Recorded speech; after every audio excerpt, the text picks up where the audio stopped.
Okay, Mad Science Week continues. We're going to get a little more dangerous today, and we're going to work with some combustible chemicals to make colored fire. Adding different chemicals to different flammable materials can create some pretty cool effects. There's quite a bit of information about this on the internet already, but I've discovered that a lot of that information is pretty hit or miss. So what I want to do today is try some of the more common ones and let you know which ones sizzle and which ones fizzle. And apparently we have special effects today. Nice.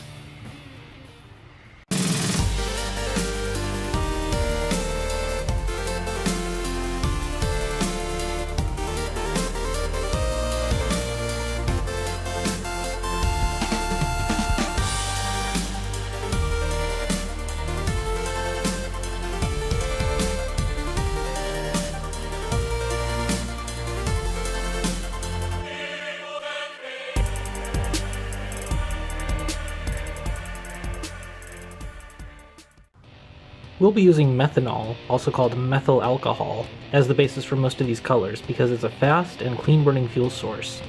You should be able to find this in auto parts stores as a gas line antifreeze. Definitely make sure you're working in a clear area. Methanol burns very hot and has a very low flash point. Also, just to be clear, this is not the kind of alcohol that you can drink. Methanol is highly toxic. It should really go without saying, but don't drink anything you buy in the automotive chemicals aisle. Also, it's not a good idea to drink anything while you're working on any project that involves fire. Fire!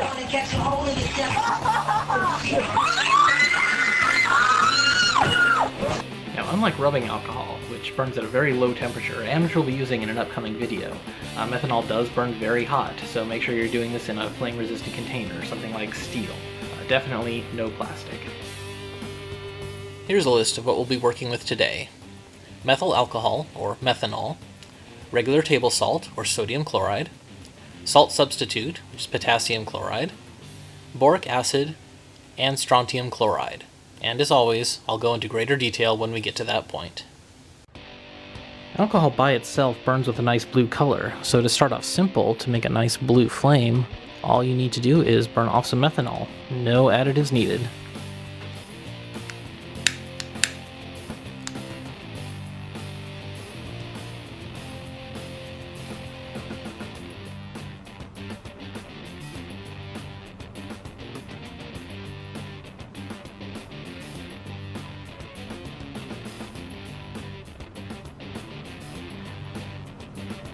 You can turn a blue methanol flame bright yellow by just adding some regular table salt.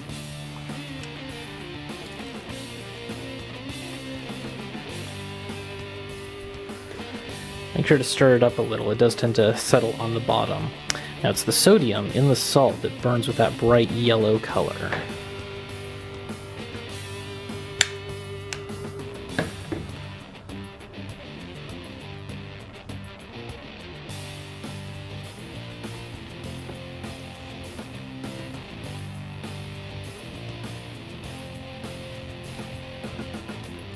As the methanol burns off, the sodium starts to catch fire and you see the fire turn from blue to yellow.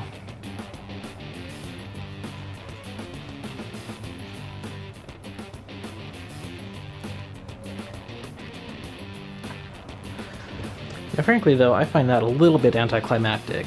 I mean, yellow fire isn't all that spectacular to look at in the first place, and honestly, you can make an even better yellow flame by just using regular charcoal lighter fluid. Now, on an interesting side note, liquid lighter fluid just sitting by itself in a bowl isn't really all that flammable.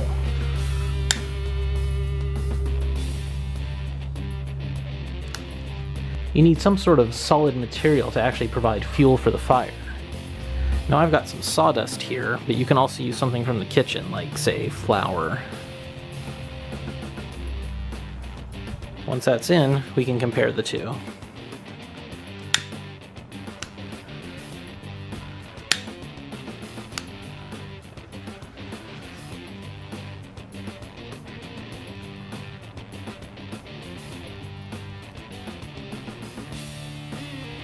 I think this one is no contest.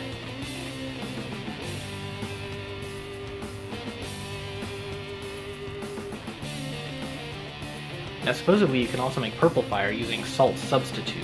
This is made out of potassium chloride. However, there are two major drawbacks to using this. First off, if you use it with methanol, the purple color is almost indistinguishable from the blue color of the methanol, so it really doesn't show up. Also, even though this does say sodium free on it, a lot of times the potassium chloride that they sell in grocery stores, it does contain trace amounts of sodium, and it takes only the tiniest amount of sodium to turn a blue methanol fire bright yellow.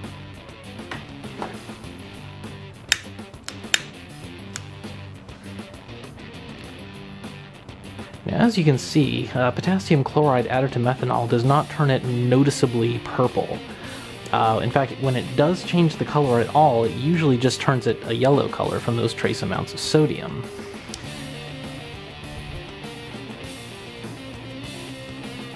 Now, adding it to an already burning lighter fluid fire does create a momentary purple color.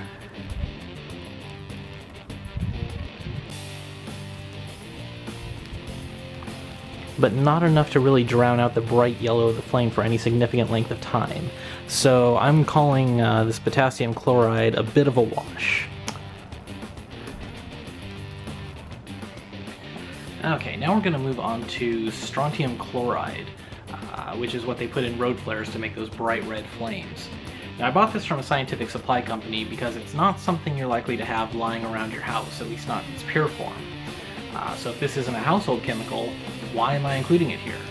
Well, because you can actually harvest this from road flares, which you may actually have lying around your car or your garage as we speak. However, there are two major problems with this. First off, cutting open a road flare isn't exactly the safest thing you can do.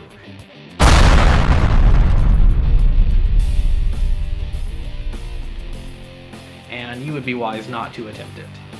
Secondly, if you do decide to cut open a road flare to get the powdered contents out, which again I do not recommend, you'll find that they don't contain pure strontium chloride. The combustibles are mixed with a number of other chemicals, and so what you get out may not have the effect that you intend. So as you can see, all we need to do is add a small amount of the strontium to the methanol, and that'll be enough to give it a nice red color.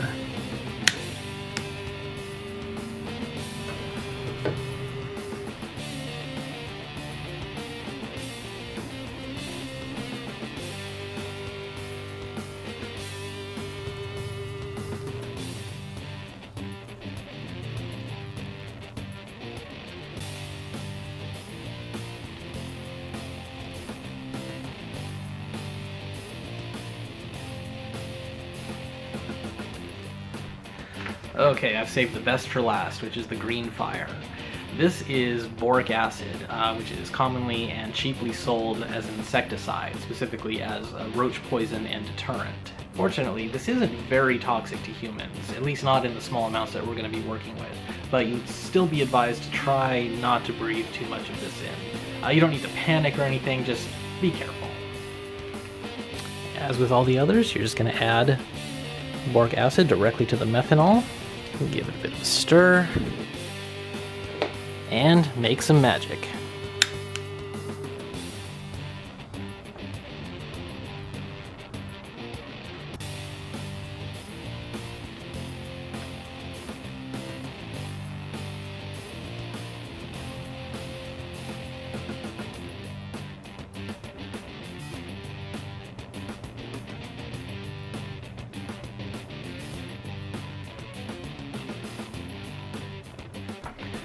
And there you have it.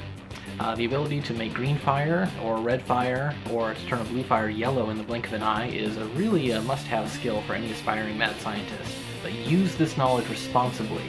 And if you're not going to listen to me, at least listen to a trusted authority. Fire Marshal Bill here. Won't fire is your friend. Okay, whoa, no. Definitely the wrong authority. Let's try that again, shall we? But seriously, watch out for fire. Fire bad. I guess that was a little better. I'd love to be able to use these on Halloween as part of my decorations, but open bowls of hot flaming liquids are just not a good idea. However, this is still a really cool thing to show off with, and it looks great in photos and videos.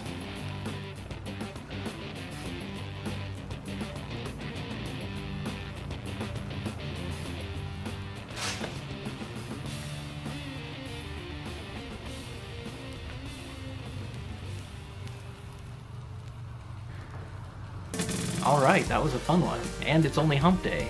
We've got a few more of these videos coming, and they get increasingly dangerous, so that's always a plus. As always, like, comment, and subscribe. Thanks, and we'll see you next time.